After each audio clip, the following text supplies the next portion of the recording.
The most merciful thing in the world, I think, is the inability of the human mind to correlate all its contents.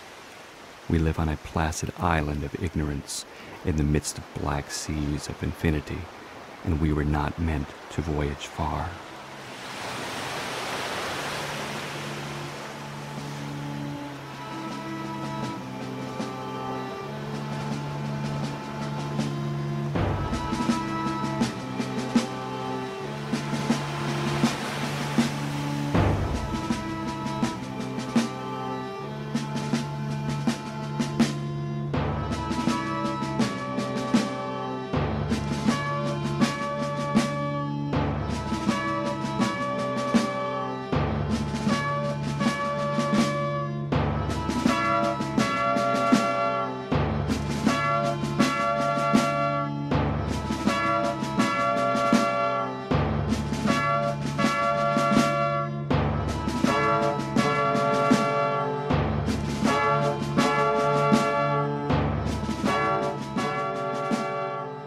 People have heard of H.P. Lovecraft, so there's a lot of people out there that are starting to read his books.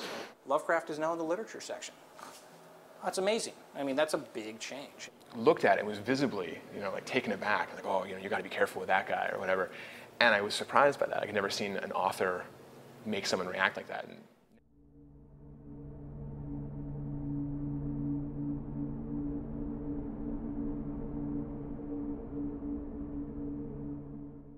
The whole keynote of my personality, aside from my antiquarianism, is individual revolt against meaningless convention. Yet the whole family's brankage behind me is about as solidly conventional a mess as you could well imagine. I'd like to give the first Howie to Mr. S.T. Joshi, and how about a few words?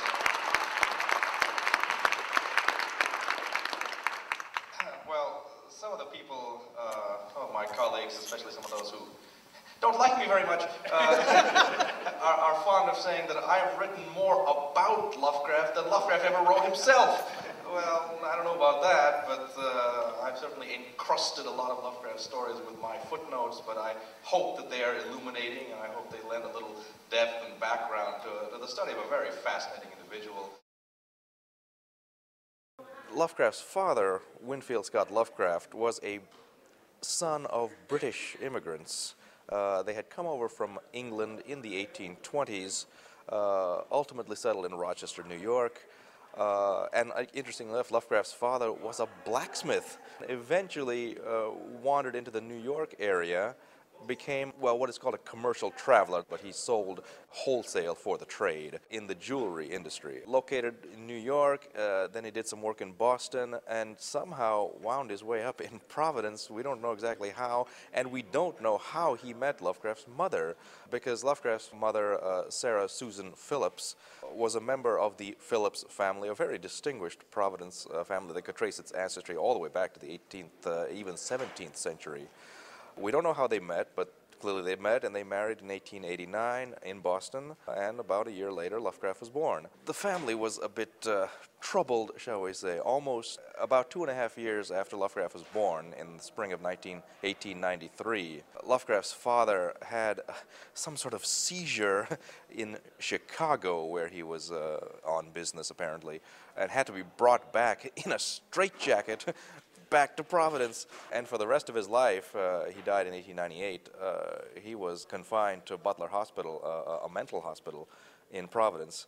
It turns out that he had syphilis. I would have been 11, maybe 12, would have been 1971, and Panther Books in England had just started, they did a reissue of the whole of Lovecraft. And the first book I read was, it's hard to remember, I think it was called Dagon, and it was a bunch of short stories. And it included The Outsider. And I remember reading The Outsider and knowing the guy was a great. When about 7 or 8, I was a genuine pagan, so intoxicated with the beauty of Greece that I acquired a half-sincere belief in the old gods and nature spirits. The science of chemistry first captivated me in a rather peculiar way. I used to spend hours poring over the pictures in the back of Webster's Unabridged Dictionary. As a boy, Lovecraft was fascinated by the sciences, chemistry and astronomy in particular, and therefore apparently sloughed off his religious training at a very early age. He saw science as the arbiter of all truth, and yet his imagination compelled him to envision realms beyond science, that is, aspects that science could neither prove nor deny. Lovecraft, so far as we can tell, never visited his father in the hospital in all the 5 years that he was there. The raising of the boy, Lovecraft, fell into the hands of both his mother and particularly her father, Lovecraft's grandfather, Whipple Phillips, who was a very successful businessman. And he provided a very good father replacement for Lovecraft. But Whipple himself died in 1904, when Lovecraft was about 14. The one time that I seriously thought of suicide was in and after 1904, when my grandfather died in the midst of business tangles and left us relatively poor. I was tremendously attached to the old home at 454 Angel Street, with its grounds, fountain, and stables, but this now had to go, and for the first time I knew a congested, servantless home with another family in the same house. I think I was in the army at the time. I was maybe 21 years old, and I came across Cry Horror. That was a British reprint of The Lurking Fear, a whole book of Lovecraft stories with the Dunwich Horror, A Shadow Out of Time, The Rats in the Walls, Colour Out of Space, The Haunter of the Dark. All of these stories were in there. So that was the first time I actually got to read, true, solid, 100% Lovecraft. And it thrilled me. It was good stuff. Nothing is more unfortunate than a neurotic temperament, and I am just enough inclined that way myself to sympathize deeply with anyone else who suffers from shadowy depressions. After a several-year period when he had abruptly withdrawn from high school in 1908, apparently because of some kind of nervous problem, did not get a diploma and was always ashamed of not even getting a high school diploma, didn't go to college, of course. And for the next several years he spent in really a sort of hermitry. We have accounts by his friends that he would walk the streets with his coat turned up and not looking at anybody and not acknowledging anybody. Really what other people called an eccentric recluse. The very first Lovecraft story I read was The Colour Out of Space, and I don't think I could have been more than 6, maybe certainly no more than 7 years old. It was in a science fiction anthology called Strange Travels in Science Fiction by Groff Conklin.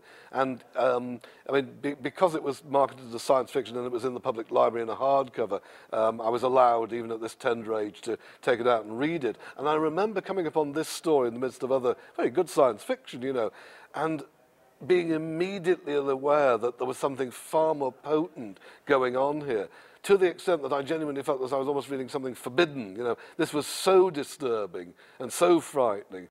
Then in 1914, I discovered and joined the United Amateur Press Association, one of several nationwide correspondence organizations of literary novices who publish papers of their own and form, collectively, a miniature world of helpful mutual criticism and encouragement.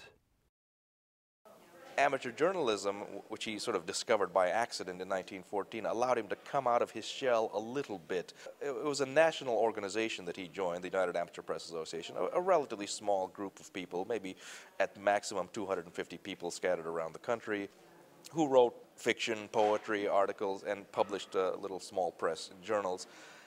It was exactly what Lovecraft needed at the time. It was a way that he could distinguish himself to a relatively small audience. He developed very close friendships with a lot of people that lasted the rest of his life.